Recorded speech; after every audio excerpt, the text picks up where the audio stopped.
Hey, thanks for tuning in to this video today. We're going to be talking about empaths and receptivity.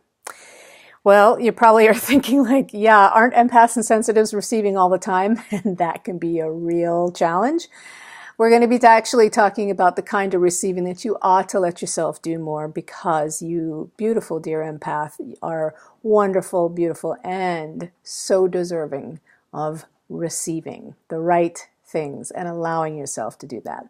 So we're also going to, at the end of this video, there are 4 suggestions and little practices, mindset stuff that you can use to be able to help expand your ability to receive, as well as we are also going to be talking about money, because that's a really great place for us to work with receiving and also to work with our worth, because unfortunately so much in our society there is this lie that says money equals worth. When you're looking at it in a plain, dollars and cents, what is that worth? Yeah, it's a fact. It does translate. But in the sense of your self-worth, it's one of the biggest lies out there. And there's nothing about your self-worth as a person, as a human, that relates to the amount of money you do or don't have. So we can use money as a wonderful practice to be able to give to ourselves, as well as a great result is that then we can increase our financial worth and receive more. That's a great return on the investment, right? So let's get into this topic. Now, as many of you know, that I also, in translation, I also work with translation of words, looking at their deeper meaning and the energy of them. I just love words. And when you look at the word receive, it's a funny one because the RE means back, and the other part, the original term of it was kaper, which means to take. So yeah, when we are receiving something, we are taking it, but we are taking it again, we're retaking it, or we're bringing it back. And I love that there's this funny little twist in the words, because taking is a really charged word for a lot of people. When you say people are just takers, there's definitely this tendency as empaths and sensitives to be givers more than takers. And that can be a real challenge because we can be in this constant state of giving. And that in and of itself can make it hard for us to flip that frequency and allow ourselves to be in a state of receiving. Because why? Because we're also 24/7 sonars, especially if you're not regulating yourself or taking care of your empathic self. We can feel like we're like the 7-Eleven of energy and emotion, where we're just, the convenience store of knowing and feeling and being there for everybody all the time. And it can feel like receiving is a very threatening place for us because we are constantly receiving information, feelings, emotions, flashes, getting the emotional state of others, the anxiety of others, and feeling those as if they are our own. So this can feel like, wait a second, it's really hard for me to receive because I'm always receiving, and that's really annoying or disempowering or overwhelming. So the idea to consciously receive is something that we can learn, like a muscle, grow our ability to be able to receive better from others. Also, many empaths and sensitives are raised doubting their sensitivities, or are right out told that they are off base, or, I don't know what you're talking about, that's crazy, I don't feel or think that at all, and then we begin to doubt ourselves. So this receptivity can be this place of self-doubt and mistrust. Also, another part of this is that if you're not aware of what your channels are, of how you strongly receive information, it can feel like you don't ever have a filter on, and that you are not able to work positively with that channel of receptivity. And then again, it's the sense of just being overwhelmed by the receptivity versus a feeling that you can be empowered in your stronger empathic channels and be aware of them so that you can work with what you are receiving, and also when you don't want to be receiving from those channels. And that is absolutely possible. So the last thing here is money. And this is a challenging thing that I'm going to say. And I'm saying this also from personal experience, so I'll share a little story with this one. But for a lot of empaths and sensitives, and this is why it's really important to work with somebody to help yourself be an entrepreneur and work around money issues and money blocks, if that is what you want to do with your gifts, and also maybe it's just simply part of your work, is to be able to work with receiving money, asking for money, positively working with money, because maybe you were raised in an environment that was really tough around money, because there was either narcissism or there was dissociated wealth, or there was a lack of it, and you were feeling all of the intense emotions of everyone around you, your parents or caregivers around money, and you begin to associate trauma of money with all these feelings, to money. So often empaths and sensitives have this rejection of money.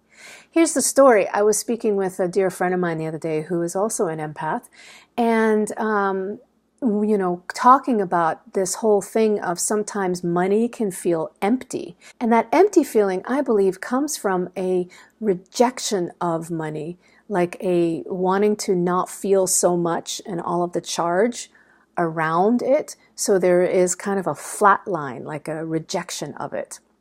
And then, of course, that's then going to translate into difficulties around valuing money or asking for it, or having a positive relationship with it.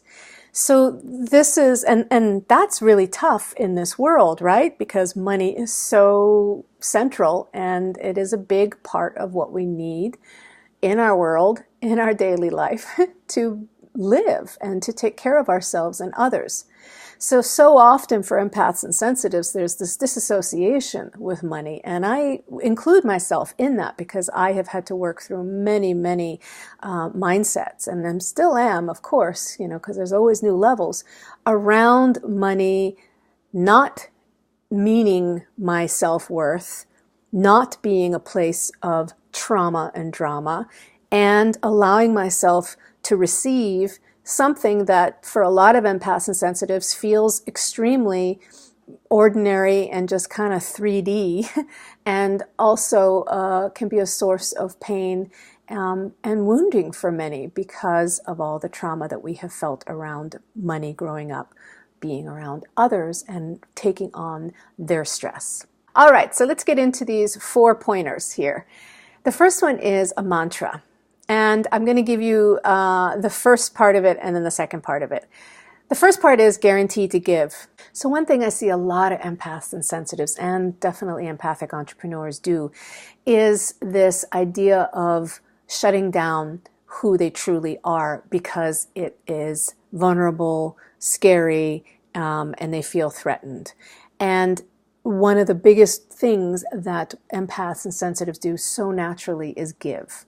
So the beginning of this mantra is guaranteed to give. This is our true nature. It doesn't need to be something that we are losing ourselves in. It's just you are guaranteed to give. And when we shut down and deny that part of our nature, it causes a lot of troubles, because then we're not being our authentic self, and then we're not feeling like we're just not turned on, and we're not feeling a lot. We dissociate.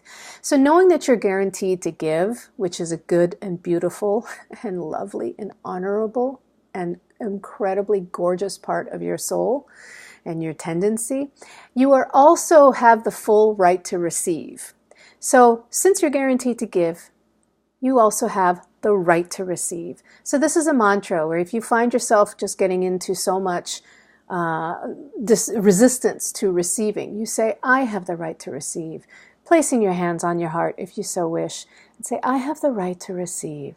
Anytime that you're getting into any sort of stories that says, oh, I can't take that, I'm not receiving that.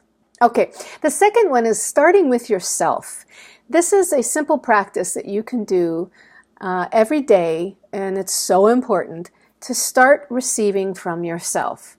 This may be taking time to do your daily meditations, doing your energy care practices, spending time for yourself, on yourself.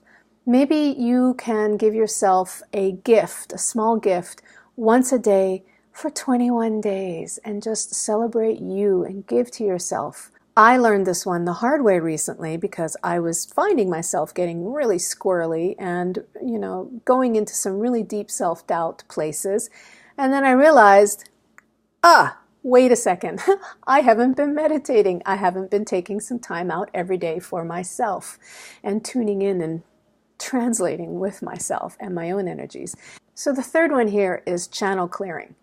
This is also part of a self-care practice, but it can be something that you have to figure out first what your true channel is, or channels.